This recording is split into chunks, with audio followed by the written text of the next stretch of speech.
علیہ صلاۃ و سلام علیک حبیبی یا رسول اللہ صلی اللہ علیہ وسلم۔ حضرات محترم، شادی کے تعلق سے آج اس محفل کو منعقد کیا گیا ہے۔ اللہ رب العزت قرآن مقدس میں ارشاد فرماتا ہے وَأَنكِحُوا الْأَيَامَ مِنكُمْ، تم نکاح کرو اپنوں میں ان کا جو بے نکاح ہو۔ اور آقا فرماتے ہیں النکاح من سنتی فمن رغب عن سنتی فلیس منی، نکاح کرنا میری سنت ہے، اور جس نے اس سے اعراض یعنی نکاح نہ کیا تو آقا فرماتے ہیں کہ وہ مجھ سے نہیں۔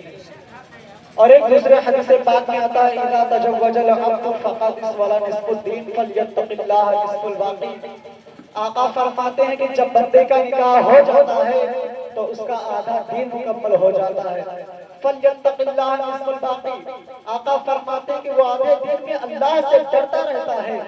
آدھا دین مکمل ہونے کا مطلب یہ ہے کہ بعد نکاح انسان بہت ساری گناہوں سے بچ جاتا ہے، بہت ساری گناہوں سے دور ہو جاتا ہے۔ یہ شادی، یہ نکاح جو میرے پیغمبر اسلام کی سنت ہے، اس نکاح کو بڑا دشوار بنا دیا گیا ہے۔ حضرات محترم، یہ شادی، یہ نکاح میرے پیغمبر اسلام کی سنت ہے۔ اور ایک بات اور یاد رکھیں کہ نکاح کرنا جائز بھی ہے، نکاح کرنا واجب بھی ہے، نکاح کرنا فرض بھی ہے، نکاح کرنا حرام بھی ہے، نکاح کرنا مکروہ بھی ہے، کئی صورتیں ہیں۔ بہرحال اس پر غور کیجئے کہ نکاح کرنا میرے پیغمبر اسلام کی سنت ہے، اور اس نکاح کو ہمیں عورات کو بہت آسان بنا لینا چاہیے، لیکن اس نکاح کو جو میرے پیغمبر اسلام کی سنت ہے اس کو آج بڑا سخت بنا دیا گیا ہے، بڑا دشوار بنا دیا گیا ہے۔ اور کچھ باتیں حالانکہ نکاح کو جلدی کر دینی چاہیے، لڑکا ہو یا لڑکی نکاح جلدی کر دینا چاہیے۔ آج آپ لوگوں نے کچھ لوگوں کی زبانوں سے یہ باتیں سنی ہوں گی کہ لوگ کہتے ہیں پہلے بیٹا اپنے پیروں پر کھڑا ہو جائے گا تب اس کا نکاح کر دیں گے، کچھ کما لے گا تب اس کا نکاح کر دیں گے، کچھ پیسہ ہاتھ میں آ جائے گا تب اس کا نکاح کر دیں گے۔ مگر آپ قرآن کریم کو اٹھا کر دیکھیے، قرآن کریم میں پروردگار نے نہیں فرمایا کہ پہلے بیٹا امیر ہو جائے گا اس کا نکاح کر دو، بلکہ پروردگار نے قرآن کریم میں ارشاد فرمایا تم نکاح کرو اپنوں میں ان کا جو بھی نکاح ہو، یکونوا فقراء یغنیہم اللہ من فضلہ، اگر وہ جن کا تم نکاح کرو گے اگر وہ غریب ہوں گے تو میں امیر کر دوں گا، اپنے فضل سے ان کو مالداری عطا کر دوں گا۔ آج کچھ یار دوستوں میں باتیں ہوتی ہیں اور اس میں اگر کسی کی شادی ہو جاتی ہے تو اپنے دوستوں سے کہتے ہیں کہ یار تو بھی شادی مت کر، ہم تو بس میں شادی کر کے ہماری زندگی پہلی جیسی زندگی نہ رہی۔ مگر پروردگار کیا فرما رہا ہے کہ تم نکاح کرو، اگر فقیر ہوں گے فقیر تو میں امیر کر دوں گا، اپنی فضل سے مالداری عطا کر دوں گا۔ ایک بات اور یاد رکھیں، یہ شادی یہ نکاح میرے پیغمبر اسلام کی سنت ہے۔ بخاری شریف میں حدیث پاک ہے نکاح چار باتوں کی وجہ سے کیا جاتا ہے، ایک تو مال کی بنیاد پر، دوسرا حسن و جمال کی بنیاد پر، اور تیسرا نسب کی بنیاد پر، اور چوتھا دینداری کی بنیاد پر۔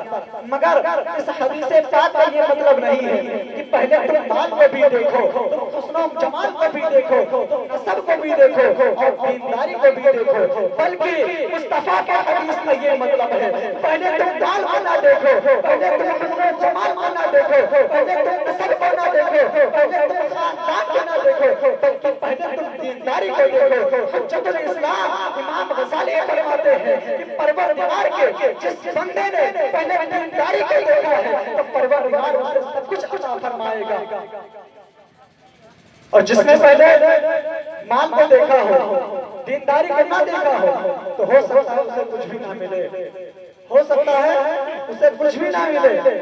اور ایک بات اور یاد رکھیں، تاریخ اٹھا کر دیکھیں، یہ شادی یہ نکاح میرے پیغمبر اسلام کی سنت ہے۔ پہلے کے دور میں حضرت عمر فاروق اعظم رضی اللہ تعالیٰ عنہ راتوں کو چہرے پر نقاب ڈال کر گھوما کرتے تھے کہ کوئی پریشان تو نہیں ہے، کوئی کسی کو پریشان تو نہیں کر رہا ہے۔ ایک رات حضرت عمر فاروق اعظم رضی اللہ تعالیٰ عنہ اپنے چہرے پر نقاب ڈال کر باہر آئے، بڑا مشہور واقعہ ہے۔ ایک ماں اپنی بیٹی سے کہہ رہی تھی بیٹی دودھ میں پانی ملا دے، ہم غریب ہیں، मुझसे निकाह कौन करेगा?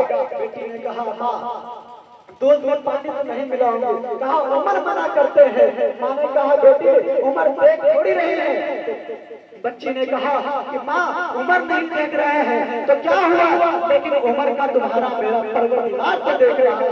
जब इतना कहा कि उमर का तुम्हारा मेरा परवरदिगार देख रहा है, इसी बात को हजरत उमर फारूक आज़म दरवाजे से बाहर सुनते हैं और फौरन अपने घर पे पहुंचते हैं और कहते हैं कि मेरी बीवी, मैंने आज अपने बेटे के लिए एक रिश्ता देख लिया है। ये नहीं देखा माल कितना है, ये नहीं देखा बेटी कैसी है।